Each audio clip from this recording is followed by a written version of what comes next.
Paris in the winter of 1895 witnessed a spectacle of public humiliation that would stain the conscience of a nation for decades. On a cold January morning, in the courtyard of the École Militaire, a crowd gathered to watch the ritual degradation of a French artillery officer convicted of treason.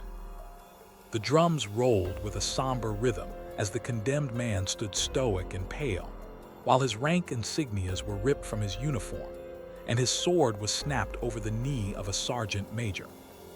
The man shouted his innocence above the jeers of the mob, calling out, "Long live France, long live the army," but his cries fell on deaf ears. This was Alfred Dreyfus, and his nightmare had only just begun. To understand how a loyal officer could be stripped of his honor, we must look at the fragile state of the French Third Republic in the late 19th century. The nation was still reeling from the humiliating defeat of the Franco-Prussian War 2 decades earlier, which resulted in the loss of the Alsace-Lorraine region to Germany. Paranoia ran deep within the military establishment, and the intelligence services were desperate to root out spies. The atmosphere in Paris was thick with suspicion and xenophobia, creating a dangerous environment where scapegoats were eagerly sought to explain away failures or security breaches. The military high command was a closed circle anxious to protect its reputation at any cost, even if it meant sacrificing one of their own. The catalyst for this tragedy appeared in September of 1894, inside the German embassy in Paris. A French housekeeper named Madame Bastien, who was working undercover for French military intelligence, discovered a torn-up letter in a wastebasket. She carefully collected the fragments and delivered them to her handlers at the statistical section, which was the cover name for French counterintelligence. When the pieces were reassembled, they revealed an unsigned list of French military secrets, known as the bordereaux, that were being offered to the German military attaché. This discovery set off a panic among the French generals, who realized they had a traitor in their midst and needed to find a culprit immediately.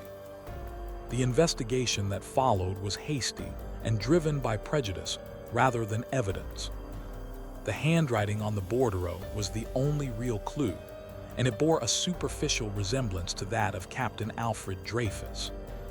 Dreyfus was an easy target for the traditionalist Catholic officers who dominated the general staff, because he was of Jewish descent and came from the lost province of Alsace. Despite having a spotless record and being independently wealthy, which meant he had no financial motive to sell secrets, his background made him the perfect suspect for those harboring anti-Semitic sentiments. The investigators ignored discrepancies in the handwriting and focused entirely on building a circumstantial case against the unpopular artillery officer. Major Dupaty de Clam was the officer tasked with the initial interrogation, and he approached the duty with a theatrical flair designed to break the suspect. He subjected Dreyfus to a dictation test, forcing him to write out sentences containing words from the incriminating bordereau while observing his reaction. When Dreyfus's hands shook slightly from the cold, Dupaty de Clam interpreted this as a sign of guilt. He offered Dreyfus a pistol, suggesting he do the honorable thing and take his own life, but the captain refused, steadfastly maintaining his innocence. This refusal to confess was not seen as a sign of innocence by his accusers, but rather as the stubbornness of a hardened traitor. The military authorities needed more than just a gut feeling to secure a conviction, so they turned to handwriting experts. The results were contradictory, with some experts stating the writing did not match, while others were pressured to say it did. The most infamous analysis came from Alphonse Berthelin, a criminologist with no actual expertise in handwriting analysis. Berthelin concocted a bizarre and incomprehensible theory involving complex mathematical probabilities, claiming that Dreyfus had forged his own handwriting to look like someone else forging his handwriting. It was a nonsensical loop of logic that confused the judges, but gave the prosecution the pseudo-scientific veneer they needed to proceed to trial. The court-martial began in December of 1894 and was held in secret to avoid diplomatic tension with Germany. The case against Dreyfus was weak, and his defense lawyer Fernand Laborie was confident of an acquittal based on the lack of concrete evidence. However, the Minister of War General Mercier knew that an acquittal would be a political disaster for the army. In a flagrant violation of military law and justice, he ordered a secret dossier to be handed to the judges during their deliberations. This file contained irrelevant documents and fabricated evidence that the defense was never shown and therefore could not refute. The judges, influenced by this illegal maneuver, returned a guilty verdict. Following his public degradation, Alfred Dreyfus was shipped across the Atlantic Ocean to the Salvation Islands off the coast of French Guiana. He was placed in solitary confinement on Devil S Island, a desolate rock previously used to house lepers. The conditions were inhumane, designed to break his spirit and body. He lived in a small stone hut, surrounded by a palisade that blocked his view of the sea. The heat was stifling, and the insects were relentless. To prevent any chance of escape, his guards were ordered to keep him in double-leg irons at night. Despite the physical and mental torture, Dreyfus continued to write letters to his wife Lucy, and the government insisting on his innocence. Back in Paris, the family of Alfred Dreyfus, led by his devoted brother Matthew, worked tirelessly to keep the case alive. They hired private investigators and printed pamphlets, but they faced a wall of silence from the government and the press. Most of France believed the traitor had been caught, and the matter was closed. The anti-Semitic press fueled the public hatred, painting Dreyfus as a symbol of disloyalty. However, the seeds of doubt began to sprout in an unlikely place, inside the very intelligence unit that had condemned him. In 1895, Colonel Jean Sandhair, the head of the statistical section, retired due to illness and was replaced by Lieutenant Colonel Georges Picquart. Lieutenant Colonel Georges Picquart was a classic military man, an intellectual and a devout Catholic, who had actually taught Dreyfus at the École Supérieure de Guerre. He initially believed in the guilt of Dreyfus like everyone else. His mission was to continue monitoring the German embassy to ensure no further leaks occurred. In March of 1896, another delivery from the cleaner Madame Bastian arrived on his desk. It contained the fragments of a special delivery telegram known as a petit bleu. Unlike the bordereau, this document was not written by the spy, but was addressed to him by the German military attaché. The name on the petit bleu was not Alfred Dreyfus, who was rotting on Devil S Island, but a French infantry major named Ferdinand Walsin Esterhazy. Picquart began a covert investigation into Esterhazy and discovered a man who was the polar opposite of Dreyfus. Esterhazy was a gambler deeply in debt, a womanizer, and a man of loose morals who had previously tried to sell his services to foreign powers. Picquart managed to obtain samples of the handwriting of Esterhazy and was struck by a thunderbolt of realization. The handwriting of Esterhazy was identical to the handwriting on the bordereau that had convicted Dreyfus. Picquart was a man of honor who believed that the army could not be built on a foundation of lies. He took his findings to his superiors General Gantz and General Boisdeffer, expecting them to be horrified that the real traitor was still active. Instead, he was met with cold indifference. General Gantz famously asked Picquart why he cared so much about a Jew on a rock. When Picquart insisted that he would not carry this secret to his grave, the generals realized he was a threat to the establishment. They ordered him to remain silent and began plotting to remove him from his position. To protect the reputation of the army and the original verdict, the general staff decided to cover up the truth. Major Hubert Henry, who had been a key player in the original investigation and was jealous of Picquart, took matters into his own hands. He began forging new documents to retroactively incriminate Dreyfus and discredit Picquart. The most famous of these forgeries became known as the Faux Henry. It was a clumsy creation, but it served the purpose of the generals who wanted to keep the case closed. Picquart was stripped of his command and transferred to a dangerous post in Tunisia in the hopes that he would be killed in action. Despite the exile of Picquart, the truth began to leak out through other channels. Matthew Dreyfus had independently discovered the connection to Esterhazy through a banker who recognized the handwriting on a facsimile of the bordereau. In November of 1897, Matthew publicly accused Esterhazy of being the author of the bordereau. The army was forced to hold a court-martial for Esterhazy, but it was a sham from the beginning. The generals conspired to protect him, ensuring that the evidence against him was suppressed and his acquittal was guaranteed. In January of 1898, Esterhazy was found not guilty in a trial that lasted only 2 days. The acquittal of Esterhazy seemed to be the final nail in the coffin for the Dreyfus cause, but it actually served as the spark for a massive explosion. The injustice was so glaring that it roused the anger of the intellectual elite of Paris. The novelist Emile Zola, who was at the height of his fame, decided to use his literary power to challenge the state. He wrote an open letter to the president of the Republic, Felix Faure. This letter was published on the front page of the newspaper L'Aurore under the banner headline "J Accuse."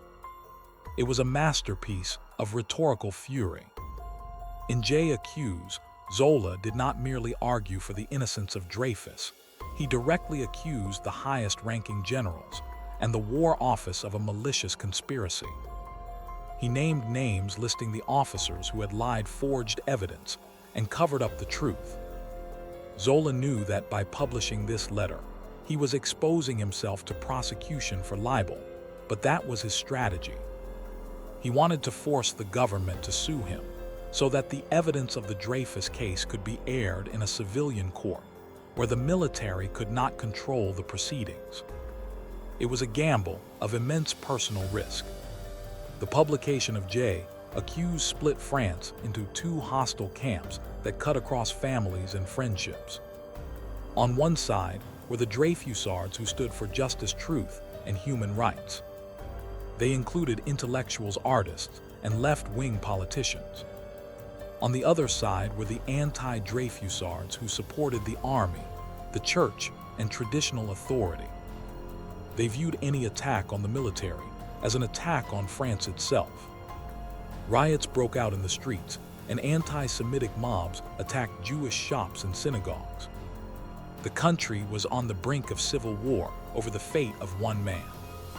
The government took the bait and prosecuted Emile Zola for libel. His trial in February of 1898 was a chaotic circus, dominated by shouting matches and threats from the military witnesses. The generals appeared in full uniform and refused to answer questions, citing national security. Despite the brilliant defense mounted by his lawyers, Zola was convicted and sentenced to prison. He fled to London to avoid incarceration, but his sacrifice had achieved its goal. The trial had exposed the contradictions and lies of the prosecution to the wider world, and the call for a revision of the Dreyfus case grew louder. While Zola was in exile, the cover-up began to unravel from within. The new Minister of War, Godfrey Cavaignac, wanted to settle the matter once and for all by proving the guilt of Dreyfus with the secret dossier. Upon examining the documents closely, he discovered the crude forgery created by Major Hubert Henry. Confronted with the evidence, Henry broke down and confessed to the fabrication. He was arrested and taken to the Mont Valérien prison. The next day he was found dead in his cell with his throat cut. The military claimed it was suicide, but rumors of murder circulated immediately.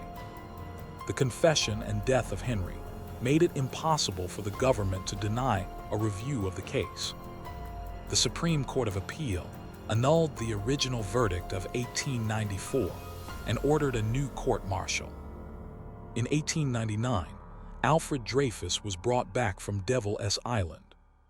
He was a broken man prematurely aged with white hair and a feverish gaze, but his spirit remained unbroken.